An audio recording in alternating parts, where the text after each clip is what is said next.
Hello everyone. Forum MKS में आपका बहुत बहुत स्वागत है। आज के इस वीडियो में हम बात करने वाले हैं कि नीट 2025 का एप्लीकेशन फॉर्म कौन कौन फिलअप कर सकते हैं। जी हाँ, बिल्कुल, काफ़ी ज़्यादा कमेंट आ रहे थे, सर फॉर्म आने वाले हैं तो इसका फॉर्म हम भी भर सकते हैं या फिर नहीं। कौन कौन है जो नीट 2025 का एग्जाम दे सकते हैं, क्योंकि मेरे प्रिय विद्यार्थियों यहाँ पे एनटीए ने कुछ नए बदलाव किए हैं, जिसके तहत कुछ नए डॉक्यूमेंट्स यहाँ पे उन्होंने ऐड किए हैं। एलिजिबिलिटी जो क्राइटेरिया है इसमें कुछ बदलाव यहाँ पे किया है। तो फॉर्म आने से पहले अगर आपको ये पता हो तो आपके लिए ये जानकारी काफी मायने रखती है। और जैसा कि आपने देखा होगा कि जब 10वीं के बाद हम बायोलॉजी सब्जेक्ट लेते हैं 11th में, तो हम यही सोच के लेते हैं कि आगे जाके डॉक्टर हमको बनना है, मेडिकल लाइन में हमको जाना है, यही सोचकर हम बायोलॉजी सब्जेक्ट लेते हैं। ठीक है, 11th और 12th में आने के बाद फिर यहाँ पे आता है कि कौन सा एग्जाम हमको देना होगा डॉक्टर बनने के लिए। तो सबसे पहला एग्जाम आता है नीट का। तो ये आपको फॉर्म फिलअप करना होता है, लेकिन ये फॉर्म भरने के लिए भी देखो कुछ एनटीए ने एलिजिबिलिटी क्राइटेरिया यहाँ पे फिक्स किया हुआ है।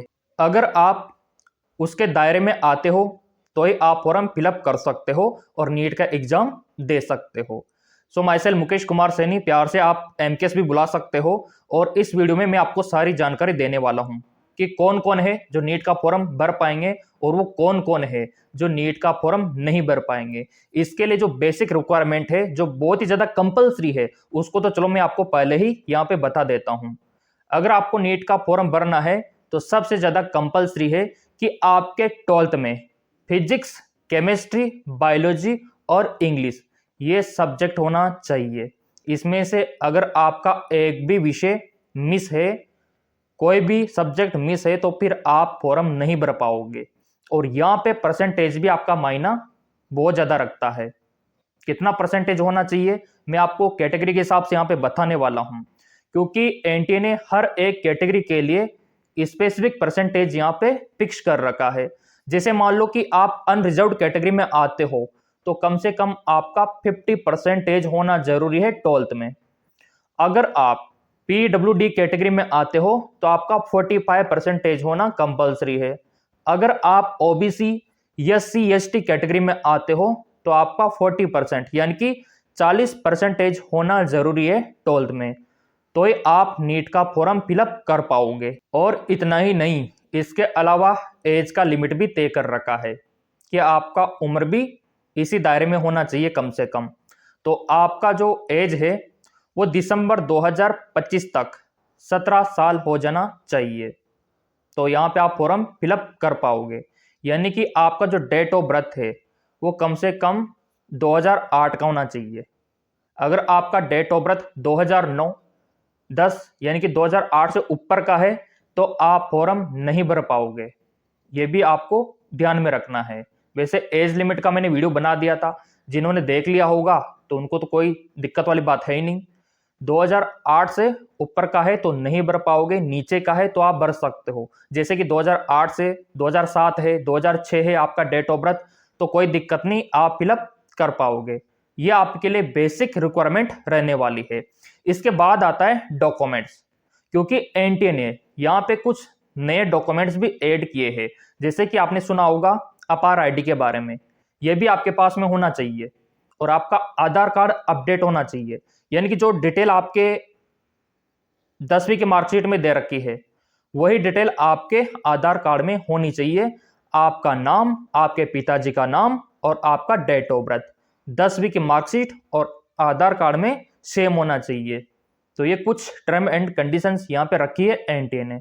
इसके अलावा और कौन कौन से डॉक्यूमेंट्स है वो अभी मैं आपको दिखाने वाला हूँ वीडियोज में, और वन बाय वन करके हर एक रिक्वायरमेंट के बारे में जानने वाले हैं। जैसा कि मेरे प्रिय विद्यार्थियों यहाँ पे आप देख पा रहे होंगे, यह आपके लिए कंपलसरी रिक्वायरमेंट रहने वाली है, यानी कि 1% भी कमी यहाँ पे नहीं होना चाहिए। जैसे कि आप पहली लाइन देखो, साफ साफ यहाँ पे मेंशन किया हुआ है, must be 17 year old at the time of admission. Admission के टाइम पे आप 17 साल के हो जाना चाहिए। फॉर्म भरते टाइम नहीं हो रहे हो कोई दिक्कत नहीं, तो इसलिए मैंने बोला है कि दिसंबर 2025 तक 17 साल हो जाना चाहिए आपकी उम्र। अब देखो जनरल वालों के लिए कितना रखा है, सेम वही है 50%, और PWD वालों के लिए 45%, और OBC वालों के लिए, SC/ST वालों के लिए 40%। इनमें से 1% भी कम आपका नहीं होना चाहिए 12th में, ठीक है। तो 10th और 12th का ये स्कोर आपका होना चाहिए। Must have pass 10+2 PCB।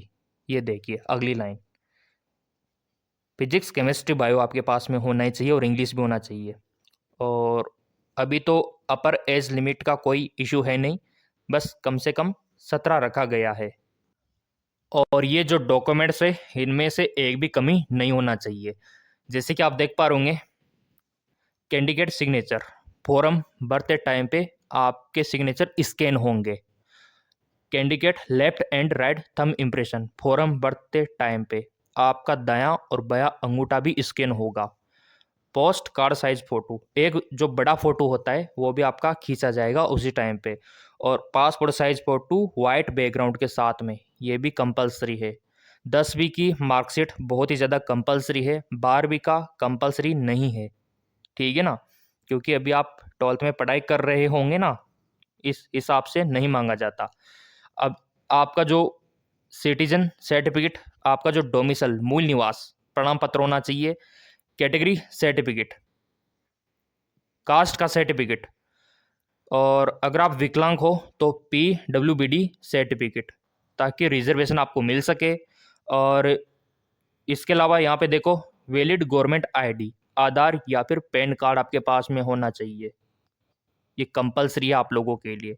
और अपार ID यह भी कंपलसरी है। और आधार कार्ड अपडेट होना चाहिए, उसमें फादर्स नेम, आपका खुद का नाम और डेट ऑफ बर्थ 10वीं के मार्कशीट से मैच होना चाहिए। तो ये बेसिक डॉक्यूमेंट्स की नीड यहाँ पे रहने वाली है। और ये जो स्क्रीन पे आप देख रहे हो, ये भी आपके लिए बहुत ही ज़्यादा ज़रूरी है, वो है आपका पेमेंट। कैटेगरी के हिसाब से इतना तैयार करके रख लेना। जनरल कैटेगरी में आते हो तो कम से कम आपके पास में 1700 रुपये होना चाहिए, 1700 रुपीज़ आपके पास में होना चाहिए फॉर्म भरने के लिए। अगर ये पैसे नहीं होंगे ना तो भी आप फॉर्म नहीं भर पाओगे, ये ज़रूरी है, क्योंकि कल को बोलो ना सर पेमेंट नहीं है, तो वैसा कर लेना। और AWS OBC और AWS का मात्र 1600 रुपये लगने वाला है फॉर्म फीस। और SC/ST वालों 1000 रुपीज, आपका मात्र 1000 रुपया फॉर्म फीस लगेगा। और जो इंडिया से बाहर है ना, आउट ऑफ कंट्री है, वो फॉर्म भरेंगे तो उनका 9500 रुपये लगेगा। तो उनके मुकाबले तो आपका फॉर्म फीस कमी है, तो ये फीस की रिक्वायरमेंट यहाँ पे रहने वाली है। सो मेरे प्रिय विद्यार्थियों, ये सब अगर आपका कंप्लीट है तो नीट 2025 का फॉर्म भरने से दुनिया की कोई भी ताकत आपको नहीं रोक सकती। जो अभी मैंने आपको बताया, ये क्राइटेरिया कंप्लीट है तो फॉर्म आप भर पाओगे। और ये टेलीग्राम ज्वाइन कर रखा है तो सिलेक्शन होने से कोई भी नहीं रोक सकता, क्योंकि इसमें देखो इंपॉर्टेंट जो MCQs वगैरह होते हैं, जो फिजिक्स केमिस्ट्री बायो के इंपॉर्टेंट यहाँ पे जो सारणी रहती है, टेबल्स रहती है, वो आपको फ्री ऑफ कॉस्ट यहाँ पे प्रोवाइड करवा दी जाती है MKS DR MKS टेलीग्राम पे। ये देखिए, तो फ्री में तैयारी कर सकते हो। बाकी एप्लीकेशन पे लाइव क्लासेस स्टार्ट है, नया बैच भी स्टार्ट है, क्रैश कोर्स भी स्टार्ट है। तो चाहो तो आप एप्लीकेशन पे ज्वाइन होके क्लासें भी ले सकते हो। जैसा कि अपडेट मैंने यहाँ पे डाल भी दिया था टेलीग्राम पे कि जो विद्यार्थी लाइव क्लास लेना चाहता है, MKS अकेडमी ऐप पे बैच स्टार्ट है, और ये एप्लीकेशन का लिंक भी डाल दिया, डिस्क्रिप्शन में देख सकते हो। बाकी तैयारी स्टार्ट है। तो जैसा कि मेरे प्रिय विद्यार्थियों, यहाँ पे आपने देखा, ये आप लोगों के लिए बेसिक रिक्वायरमेंट रहने वाली है नीट 2025 के लिए। आपका अगर कोई भी डॉक्यूमेंट्स मिसिंग है या फिर किसी कारणवश बन नहीं पा रहा है तो आप कमेंट करके बता देना, क्योंकि मैंने आपसे पहले बोल रखा है कि नीट का फॉर्म भरने से लेके मेडिकल कॉलेज में सिलेक्शन तक मैं आपका साथ देने वाला हूँ। बिल्कुल भी आपको नहीं घबराना है, क्योंकि हर एक बीमारी का इलाज है। अगर कोई डॉक्यूमेंट्स मिसिंग होगा या फिर कोई इश्यू होगा या कुछ मिस्टेक होगा तो उसका निवारण भी हम आपके लिए करवाएंगे और आपको मेडिकल कॉलेज में सिलेक्शन दिलवा के रहेंगे। ये तो हमारा वादा है। इसीलिए हमने यहाँ पे तैयारी शुरू करवा दी है, नोट्स भी अवेलेबल करवा दिए हैं।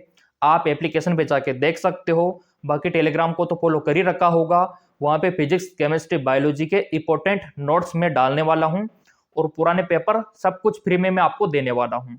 लिंक डिस्क्रिप्शन में दे रखा है, टेलीग्राम को फॉलो कर सकते हो। एमकेएस एकेडमी ऐप को डाउनलोड करके वहाँ से लाइव क्लासेस भी आप ले सकते हो।